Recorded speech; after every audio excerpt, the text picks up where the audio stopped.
Olá, meus amigos, sejam bem-vindos. Hoje vamos de HF11, vamos dar uma olhada, ver todas as expectativas desse fundo, questão de risco, questão de exposições, todos os detalhes, todas as informações nesse que é seu último relatório. A gente começa com um valor patrimonial de 308 milhões de reais, isso vai dar por cota 98,59, são 11 mil cotistas aproximadamente, 31 ativos em carteira. Temos as taxas médias por volta de CDI mais 5 e o patrimônio alocado por volta de 95%. Distribuídos em 14 estados, temos mais de 13 segmentos diferentes de culturas, como veremos à frente. Aqui ele vai falar os produtores atendidos, liquidez diária é baixa, né, 605 mil reais, se bem que para os fiagros, se a gente considerar somente os fiagros, é uma liquidez, digamos que mediana, é porque é um produto relativamente novo. Questão de distribuição, ele vai falar que teve algumas compras de papéis no último fechamento, inclusive também ele vai reforçar a questão do CRE Seagram, no caso em 3,2 milhões, que ele aumentou de posição, é uma taxa de CDI mais 5. Ele tem também nessa operação uma taxa de subordinação de 50%, ou seja, aquele colchão que tem quando você tem algum problema de inadimplência nas operações, que vão atingindo as cotas mais subordinadas primeiro, depois as cotas mezaninas e por último as cotas seniors, no caso ele comprou cotas seniors, né? Então tem todo esse colchão de amortecimento com essa faixa de cotas subordinadas. Vai garantia, né? A razão de garantia é 10%. Vai falar também que o fundo encerrou o patrimônio, 308 milhões de reais com os ativos que a gente já viu, 31 ativos, 13 culturas, 87% de exposição em cotas sênior, o restante é série única, ele não tem nada de série mezanina, nem série subordinado, como veremos adiante. Aqui mais questão de rentabilidade, né? Quem quiser ver no detalhe, mas aí meio que relevante. Aqui é a última distribuição de 1,32. Liquidez a gente já viu, liquidez baixa. A adimplência 100% em seu portfólio, inclusive ele toca muito nessa questão do risco da carteira, a gente vai já conversar sobre isso. Quanto à safra 2024-25, ele cita que ela largou bem, com clima bom e altas produtividades. Porém, tem a questão de estiagem que pode impactar potencialmente os preços dos ativos, né, e tem uma baixa nisso. Quanto aos segmentos que ele aporta, ele vai falar sobre o de revendas, que é justamente onde ele tem um grande peso patrimonial nesses devedores. Ele vai falar sobre a mitigação de risco, né, em quem esses revendedores vêm usando como uma forma de melhorar a questão do risco, em troca da dívida, né, ser usada a produção agrícola com as cédulas de produtores rurais usadas como garantia nos contratos de compra e venda dessa produção, né, caso venha a ter um problema de não pagamento por parte do devedor, os revendedores terão ali as produções agrícolas usadas como garantia, né, para rever esse crédito. Aí ele fala que o risco reduz substancialmente, né, que é o principal risco da revenda. Ele fala que o portfólio tem zero atraso, zero inadimplência e nenhum alerta vermelho. Aqui nos rendimentos a gente vê o histórico das últimas distribuições, a gente vê aqui o 1,32, quando é que fica no CDI, o CDI+, na inflação, e o DU aqui, que ele nem vai explicar o que é esse DU. O DU é a quantidade de dias úteis, né? 22 dias úteis. Aqui a gente tem a questão dos rendimentos, 133% em relação ao CDI. Aqui os valores mensais, 132, aliás, 1,32 mensal na última distribuição. Aqui a gente tem tabela de sensibilidade. Ele está sendo negociado nesse momento na casa dos 83,35. Vai dar aqui, o mais próximo que a gente tem aqui, intervalo CDI mais 7,36 a CDI mais 7,24, que é um retorno bem alto. Também tem a questão do risco, né? Não inerente à tabela de sensibilidade, mas é inerente à taxa média dessas operações. É porque isso aqui vai variando de acordo com o preço do ativo, né? Não necessariamente de acordo com o risco. Se bem que tende a refletir um pouco, porque muita gente acaba vendendo quando vê que o risco está mais alto e as cotas acabam caindo, e aí você tem um upgrade também maior nessas tabelas de sensibilidade. Vai falar sobre a cota do mercado, a gente já viu que a cota inclusive caiu devido às incertezas no setor agropecuário. Sobre o valor patrimonial a gente já viu por volta de 98,59 nesse último mês. A gente tem aqui o valor da cota de mercado, o quanto caiu, né, em relação ao valor patrimonial, devido a essa questão das incertezas, né, o cenário macroeconômico, questão também aí teve a conversa sobre tributação de fundos imobiliários, fiagros, né, tá todo mundo meio apreensivo ainda ver, para ver o que é que vai dar isso de resultado, a gente vai ter que acompanhar, quem sabe agora no final desse mês. Até aproveitar para fazer um convite rápido, né, convidar você a ser membro aqui do canal por apenas R$ 4,99. Você vai ter acesso a vídeos exclusivos, conteúdos antecipados, né? Os vídeos antecipados, todos os vídeos do canal, por exemplo, esse aqui, todos são publicados de forma antecipada. Quem é membro já consegue assistir esse vídeo, quem não é membro só vai ver esses vídeos lá vários dias depois. Então, Isso você se posiciona melhor no mercado, você já vai estar atento, já vai estar recebendo a informação rapidamente, além dos conteúdos exclusivos, né, grupo exclusivo, tem vários benefícios, o link vai estar na descrição do vídeo para você ser membro, ou aquele botãozinho seja membro aí embaixo, né, qualquer um dos dois, o link sempre vai estar disponível, o link sempre dá certo independente da plataforma, e você vai estar ajudando muito com o crescimento do canal. Em rentabilidade, nós temos aqui, comparando o fundo com o CDI acumulado, ele vai estar à frente. Aqui temos questão de rentabilidade ainda, pegando mês a mês. Liquidez, R$ 606 mil negociados por dia, de média, bem baixa a liquidez. Inclusive, ele diminuiu o número de cotistas, estava 11.270, foi para 11.113. Temos questão de recebimento de amortização e juros. Temos aqui os 5 pagadores de juros nesse último mês.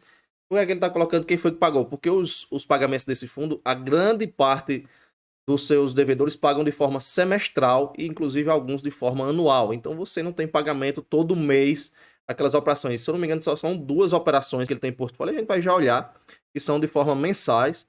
O restante é tudo semestral ou anual. E aí eles já mostram quem foi que pagou esse mês, por exemplo, né? Tendo em vista que não é todo mundo que está pagando naquele período. Zero atraso, 100% de inadimplência. A gente tem os devedores aqui que pagaram esse mês. Aqui a gente tem as compras que ele já falou lá no começo do vídeo.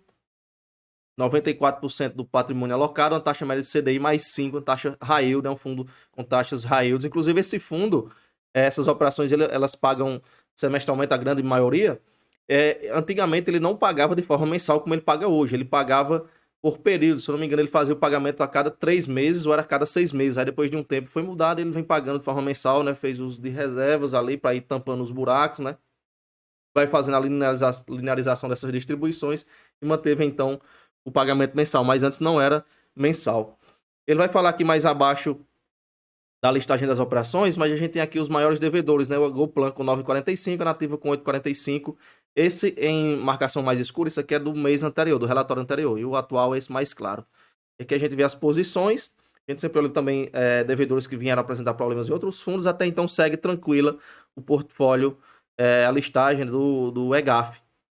Aqui a gente tem por estado as posições, o Goiás é o principal, o restante já está bem pulverizado. Por cultura, a gente tem aqui um ponto de atenção na soja.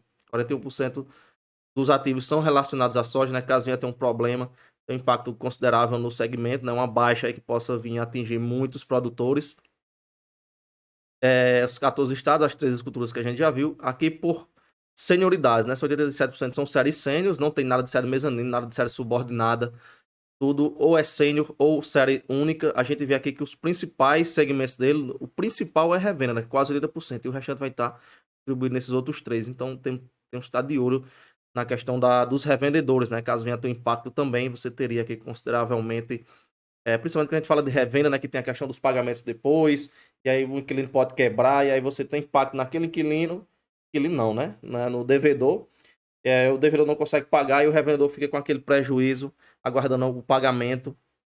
Muitos pagamentos são feitos além do pós-safra. A gente tem a listagem das operações, a gente vê aqui, a grande parte são semestrais, né? O maior volume são semestrais. Algumas são anuais, como a gente vê. E também tem trimestral. Se eu não me engano, trimestral tem só essa operação, que eu coloquei lá amarelo. E mensal você só tem 2 operações. Por isso que ele coloca lá aquela listagem. Olha, quem pagou esse mês foi esses aqui, porque mês que vem já é outro, né? Não quer dizer que todos sejam em janeiro, todos em julho. É lógico que não. Porque um pega faz a dívida ali em janeiro, outro em fevereiro, outro em março, e aí vai tendo, cada mês vai ficando o pagamento de um, de outro, né? E vai somando e vai montando a parcela de pagamento, né, da receita do fundo total, tirando as despesas e fazendo os pagamentos das distribuições de forma mensais. A gente vê aqui a questão das taxas, né? Quase tudo aí, taxa high yield, né? Praticamente tudo. Tem um aqui que é indexado ao dólar, que é o dólar, a variação do dólar mais 9% em cima, bem interessante. As posições a gente já viu, questão de garantias, a gente tem questão de subordinação, é bem interessante isso aqui. Não é que ele tem operação subordinada no portfólio. São as operações que tem o colchão de subordinação nela, ele tem cotas sêniores, então caso venha ter um problema ali, vai impactar a primeira subordinada para depois a mezanino, para por último chegar nas séries sêniores, né? E até diante disso ele cita que ele avalia, né, a questão do risco como sendo virtualmente zero, né, o risco muito baixo devido a esses colchões de subordinação que você tem, além das garantias como alienação fiduciária, cessão fiduciária. Inclusive ele vai falar que as cessões fiduciárias têm uma quantidade potencial de clientes, né, que pagam esses devedores de alguma forma. E aí, se tivesse que acionar a garantia nessa cessão fiduciária, tem aí por volta de 35 potenciais clientes, né, que vão pagando, e caso alguma inadimplência, essa seção seria usada como fluxo de pagamento para a dívida, ok? Vamos avançar aqui, questão de rentabilidade novamente, CDI mais 5,74, pegando desde o início, desde 2021, final do ano. Aqui variações de preço, variações de cotação, considerando o comparativo com o CDI, quantidade de dias úteis. Aqui a gente tem a DRE. A DRE praticamente não existe. A DRE, até pela questão dos pagamentos serem semestrais e anuais, ele só mostra os valores que teve, né? O que foi que ele reteve, o que foi que ele teve de resultado. Então a gente não tem muito detalhes sobre isso. O que a gente pode ter de expectativa é o seguinte: a Selic está subindo, as operações são atreladas a CDI, a tendência é continuar nesse patamar de distribuição ou mais, conforme for subindo a Selic. A adimplência, a gente viu ele falar contra a questão dos riscos. Então, supondo que ele mantenha esse mesmo nível de adimplência, a Selic subindo, a tendência dele pelo menos manter esse patamar de distribuição que ele vem realizando nos últimos meses. E alguma variação pode ocorrer devido à questão de reserva.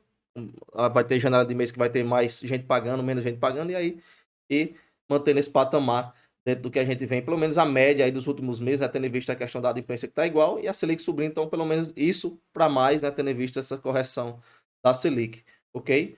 Vamos acompanhando aí se ele vai manter esse patamar aí dos 1,20 a 1,30 aí para os próximos meses, ok?